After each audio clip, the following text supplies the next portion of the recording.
Monsieur le ministre, chers amis, merci beaucoup d'être là.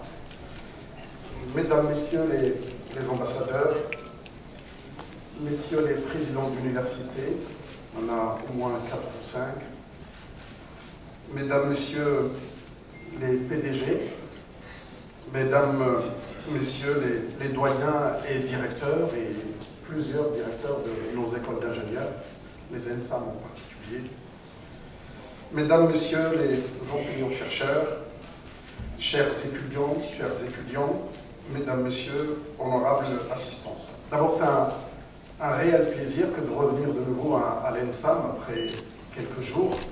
Et on avait parlé justement d'un sujet qui n'est pas complètement déconnecté de ce qu'on est en train de discuter encore aujourd'hui. Et je voudrais féliciter l'ENSAM et féliciter l'université Mohammed V pour cette dynamique qui permettra de rapprocher encore une fois le monde socio-économique et le monde académique. Et je voudrais à ce titre signaler les orientations claires de Sa Majesté Claudio Lassiste, et je citerai juste une phrase qui a été prononcée pratiquement un an, je dirais pas jour pour jour, mais à un mois près. La création d'un écosystème industriel, centre de recherche, pour soutenir l'innovation et en faire un moteur de croissance de l'industrie marocaine. Fin de citation de Sa Majesté Claudio Lassiste. Aujourd'hui, nous traversons une période, je dirais, difficile sur le plan socio-économique. Et quand je dis socio-économique, je voudrais insister sur les transformations que nous subissons sur le plan industriel. Je suis en train de dire qu'on est en train de vivre, à mon sens, je dirais la deuxième grande révolution. Je dis bien la deuxième, en réalité il y en a plusieurs. Je citerai 1800 avec la machine à vapeur, je citerai 1900 avec ce qui fait notre bonheur aujourd'hui, l'électricité, le nucléaire, enfin, tous les éléments, je dirais, qui font qu'aujourd'hui l'humanité a gagné en consistance. Et puis aujourd'hui, nous sommes en train de subir quelque chose où la durée de ces révolutions, ce n'est plus le siècle, mais c'est plutôt dizaines d'années. Je voudrais juste que vous imaginiez, plutôt que vous essayiez de reprendre le fil, et je pense que notre jeunesse qui est là, qui est née avec l'iPad, j'appelle ça une génération alpha, peut-être ne comprendra pas la profondeur de ce que je vais dire. Ce que nous sommes en train de vivre depuis l'iPad. Et vous essayez de revenir en arrière. L'être humain est souvent amnésique. On oublie vite. Mais regardez cette transformation et regardez ce qui s'est passé tout au début de... Je prends juste la téléphonie mobile. Il y avait un appareil qui s'appelait Nokia. Et celui qui n'avait pas cet appareil avec lui, c'est qu'il était ringard, il était vieux. Et cette sonnerie, je ne sais pas, les jeunes peut-être ne s'en souviennent pas, mais les plus âgés comme moi se souviennent. Et donc je voudrais raconter cette histoire, parce que nous parlons d'innovation, et nous parlons de créativité, et nous parlons de rapprochement de l'université avec l'entreprise, ou plutôt le rapprochement de l'université, de l'entreprise avec l'université. Parce que souvent, nos entreprises ou nos industriels n'ont pas le temps. Et ils ont des carnets de commandes qui sont pleins et qui n'ont pas le temps de, j'allais dire, de brainstormer ou de s'asseoir et de réfléchir comment on va travailler les 5 ou les 10 prochaines années. Et Nokia était le leader de la téléphonie. Bien évidemment, il y en avait d'autres qui sont disparus aussi, qui ont disparu depuis un moment. Et si vous regardez sur YouTube, vous allez faire Nokia PDG, et vous allez voir que le PDG pleurait pour ne pas avoir anticipé la transformation et la venue du smartphone, la venue de l'iPhone ou de l'iPad. Et c'est là que ça se joue. Et pourquoi je parle de ce sujet? Parce qu'il y a non seulement des entreprises qui peuvent disparaître s'ils n'anticipent pas, parce qu'on parlait de la concomitance, il faut absolument que nos jeunes soient concomitants avec ce qui se passe dans le monde socio-économique. Mais aujourd'hui, c'est terminé. Bien évidemment, il faut être concomitant, mais il faut encore être anticipant, parce qu'il s'agit aujourd'hui pour l'université, en tout cas pour le capital humain, il ne s'agit plus simplement de former et donner à l'entreprise pour finaliser la formation. C'est terminé. Aujourd'hui, les entreprises, pour la plupart, ils ont un carnet de commandes de 6 mois, de 1 an, de 2 ans, les plus importantes peut-être 5 ans, et qui n'ont pas le temps d'embaucher des jeunes et puis ensuite de les reformer. Et c'est là où la relation universitaire-entreprise est primordiale. Ça ne sert à rien d'utiliser des outils dans le monde universitaire qui n'ont aucun sens avec ce qui est utilisé dans le monde socio-économique. Il faut qu'on rapproche nos vues pour qu'on gagne du temps. Et nos entreprises seront compétitives parce que l'université et l'entreprise travaillent main dans la main. Mais en parlant de ça, et souvent quand on parle d'innovation, ça devient une rhétorique qu'on utilise partout, mais qu'on ne fait pas ce qu'il faut pour qu'on puisse y aboutir. Aujourd'hui, toutes les études montrent que 80% des prochaines innovations viendront des continents comme notre continent africain, mais aussi de l'Asie.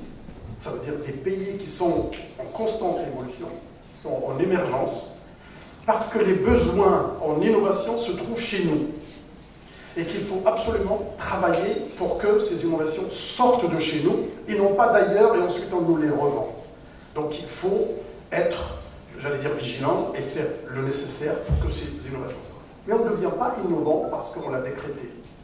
On ne devient pas innovant parce qu'à un niveau de master ou à un niveau d'ingénieur, on a fait un module de gestion de projet, on a fait un module d'innovation, les enseignants-chercheurs pourront comprendre exactement ce que je veux dire. On devient innovant parce qu'on est créatif, parce qu'on a des gens autour de nous qui ont cette curiosité, qui ont cette créativité en eux-mêmes.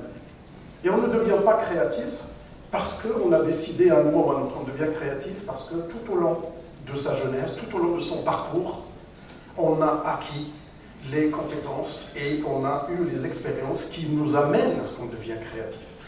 Et c'est pour ça que dans notre pays, la réforme qu'on vient de faire, qu'on a appelée le Pacte ESRI, le plan d'accélération de transformation de notre écosystème universitaire, et on a considéré, comme tout le monde, sur le plan international, en tout cas les grandes universités internationales, on a considéré que le point le plus important, c'est l'empowerment de la jeunesse. C'est comment former pour que les jeunes soient, autonomes, pour ne pas dire indépendants, autonomes.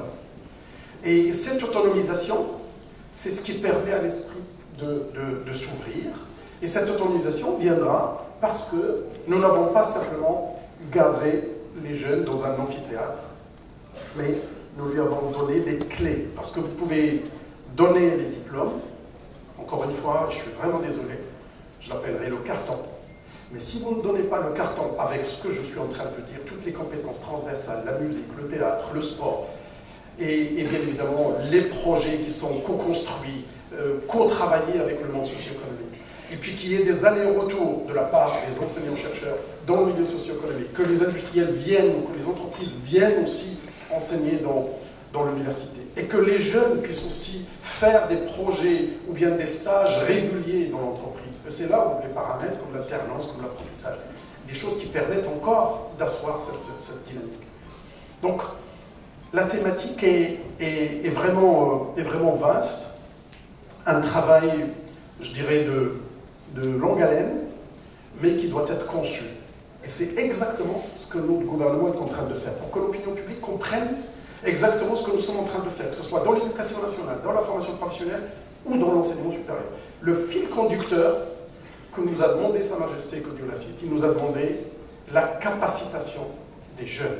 La capacitation, et en arabe c'est encore plus profond, Temkin, il n'y a pas d'autres explications. Autant la capacitation, les parents on peut discuter, mais Temkin, et c'est ça notre priorité. Tous les changements que nous sommes en train de faire, on est maintenant à la dernière phase de ces transformations, et c'est les écoles d'ingénieurs, les masters qui maintenant sont rentrés dans cette logique.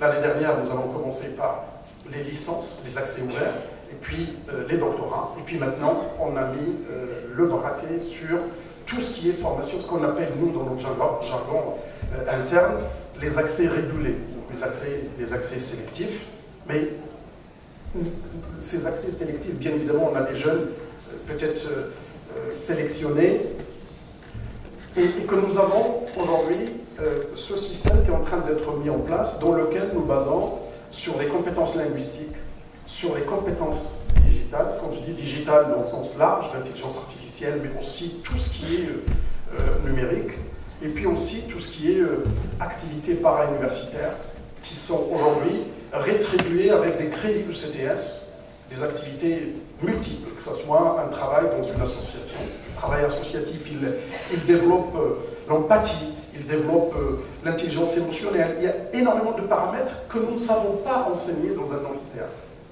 Je ne sais pas, je parle tous mes collègues, présidents d'université, doyens, directeurs, enseignants-chercheurs, nous ne savons pas enseigner l'intelligence émotionnelle dans un amphithéâtre, ni dans une classe. Nous ne savons pas enseigner l'empathie dans un amphithéâtre. J'arrête là, parce que bien évidemment, vous connaissez toutes ces compétences transversales, et qu'il y a des jeunes qui l'ont. Et ces jeunes qui l'ont, c'est des jeunes qui ont un milieu social favorisé, ou plutôt un milieu qui est éveillé, et qui a compris que c'est là que ça se passe. Et les jeunes me comprendront. Ils peuvent faire les maths, la physique, la géologie, la géographie, l'histoire, etc. Mais au bout d'un semestre, une fois que l'examen s'est terminé, oublié. Et au bout de 4-5 ans, c'est complètement oublié. Et donc, bien évidemment, ce qui va rester, c'est la capacité individuelle à faire face à ce qui est en train de bouger. Aujourd'hui, je me dis, nous sommes chanceux dans notre pays, parce que nous avons cette ligne conductrice, cette trajectoire. Nous avons pris cette trajectoire. Si vous regardez depuis 25 ans, l'évolution de notre royaume est exponentielle. Mais aujourd'hui, nous faisons face à des transformations, je n'ose pas dire des contraintes ou des défis. Pour moi, ce sont de vraies opportunités. Aujourd'hui, il y a des places à prendre sur le plan international. Et si je dois citer un pays, je ne citerai pas Singapour, je ne citerai pas la Corée du Sud, mais je citerai la Chine. Et aujourd'hui, je pense qu'il y a des places à prendre parce que les cartes se redistribuent. Et nous avons la chance d'avoir dans notre continent africain, et là, je sais qu'il y a mes frères et sœurs, ambassadrices et ambassadeurs, nous avons la chance d'avoir la matière première que tout le monde aujourd'hui nous jalouse, c'est cette jeunesse. Cette jeunesse aujourd'hui, que tout le monde est en train de, voilà, de nous, excusez-moi encore une fois, le terme, en train de nous rafler. Mais on est content parce que justement, ça veut dire que notre système est bon et que, au pire, on va avoir des ambassadeurs à l'étranger. Au mieux, on va pouvoir les garder et puis en faire un moteur de développement de notre pays. Donc je dirais que tous ces défis sont vraiment des opportunités. Nous n'avons pas fini. Aujourd'hui, nous vivons cette vague d'intelligence artificielle qui est en train de prendre des proportions extraordinaires. Donc nous devons absolument la prendre, nous devons être innovants dans tous les domaines parce que justement cette relation, et je vous remercie, Monsieur le Président de la Chambre de commerce et d'industrie, c'est maintenant que ça se passe. C'est maintenant que ça se passe parce que nous devons mettre les uns à côté des autres. Il y a des pays dans le Nord qui ont mis en place les pôles de compétitivité, ils ont mis un certain nombre d'instruments pour que cette relation devienne fluide, elle devient facile. C'est un enseignant-chercheur peut prendre un téléphone et trouver l'interlocuteur beaucoup plus facilement et vice-versa. Et je pense que cette situation va encore, cette situation de défi et j'allais dire de possibilité de prendre des positions, elle va encore s'accentuer, je n'ose pas dire 5 ans, 10 ans, parce qu'une rupture technologique ou scientifique, personne ne la devine. Un peu comme l'iPad. Quand il est arrivé, il est arrivé. Et donc, on peut s'attendre à ce qu'on appelle l'informatique quantique, et beaucoup de collègues sont au courant, ils suivent les choses. Notre pays ne peut pas éventuellement se positionner sur tous les domaines, mais nous avons notre place pour nous positionner là où il faut pour qu'on prenne la place que nous méritons. Aujourd'hui, c'est soit on y est, soit on n'y est pas. Je parle de ça en insistant pour dire le crime serait de ne pas réformer, de ne pas bouger, de considérer, comme je l'ai entendu parfois, dans des établissements comme le vôtre, l'ENSAM, les écoles d'ingénieurs, des fois des collègues nous disent mais pourquoi on doit changer? Ça marche bien, nos jeunes sont demandés. Et non, celui qui n'avance pas, il recule. Et bien évidemment, vous ne verrez jamais les effets de ce que vous faites aujourd'hui. Vous êtes directeur, vous êtes président, vous êtes ministre, mais vous ne verrez jamais les résultats lorsque vous êtes en action. Les résultats vont se voir plus tard. Donc ça veut dire que vous êtes en train d'investir. Il faut accepter cette mission. Accepter de ne pas être populaire, parce que vous devez faire des choses que, éventuellement, l'opinion publique ne veut pas. Parce que tout le monde n'est pas au courant du domaine et de la précision. C'est un peu comme ce qui se passe aujourd'hui avec les facs de médecine. Le plus simple serait de ne rien faire. Mais le plus dur, c'est de faire. Parce que demain, je dis demain, quand je dis demain, c'est bien demain, on aura le médecin avatar, le médecin intelligence artificielle. Que faisons-nous en face de ça? Les jeunes, ils sont là, qui ont commencé à faire du codage, qui ont commencé à faire des algorithmes. Demandez-leur. Aujourd'hui, ils n'ont plus besoin de le faire de la même manière qu'ils faisaient auparavant. Aujourd'hui, il fait l'organigramme, il fait la réflexion et il la donne à un outil d'intelligence artificielle générative qui lui fait le travail. Et lui, après, il ne fait que corriger, il ne fait que débugger, il ne fait que... Et ça va être dans tous les domaines, et je pense que le monde socio-économique et nos industriels qui sont là savent de quoi je veux parler. Celui qui n'avance pas, il recule. Et nous avons la chance aujourd'hui d'avoir cette volonté d'avancer, mais nous avons le kérosène qui va avec, c'est cette jeunesse qui est là, qui est curieuse, qui a envie d'être, je dirais, d'être aidée, d'être guidée, pour qu'ils puissent trouver leur bonheur. Et j'insiste, tout le monde, une fois qu'il rentre dans une grande école, tout le monde va sortir avec un diplôme.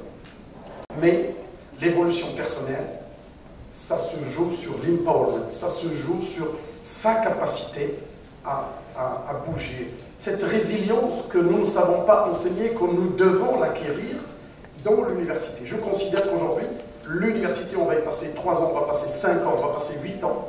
C'est ici qu'on doit donner tous les outils nécessaires pour que les enfants de familles modestes, quand ils passent par ici, qu'on puisse leur donner les chances qu'ils n'ont pas eues auparavant pour qu'ils deviennent résilients, qu'ils deviennent ou qu'ils développent cette intelligence émotionnelle, etc. Et donc c'est pour ça que nous sommes d'abord dans un tournant. Nous avions fait il y a 2 ans les assises régionales. Dans les assises régionales, il y avait le côté industriel, le côté monde socio-économique de chaque région. Donc nous avions convenu, nous avons co-construit des filières. Aujourd'hui, plus de 200 000 étudiants qui sont inscrits dans des filières qu'on a co-construites avec le monde socio-économique. Et c'est une occasion, pour finir, c'est une occasion, et je voudrais adresser un message à toutes les entreprises qui sont là et toutes les entreprises nationales et internationales. L'université vous est ouverte. Si vous voulez développer une compétence particulière, même un module particulier, parce que dans cet outil que vous utilisez dans le monde socio-économique, n'hésitez pas à taper la porte et venez nous voir, l'université est ouverte. Et que le discours de la relation d'université-entreprise, ils sont tellement éloignés que nous ne savons pas ce qu'ils font, etc., c'est terminé. Encore une fois, vous avez le message d'un ministre qui vous dit n'importe quelle formation que vous pouvez éventuellement imaginer parce que c'est nécessaire, c'est important pour vous. N'hésitez pas, vous avez tous nos directeurs, nos doyens, nos présidents d'université, et si ça ne marche pas, vous avez le ministre qui est ouvert à recevoir toutes ces doléances, et je vous remercie.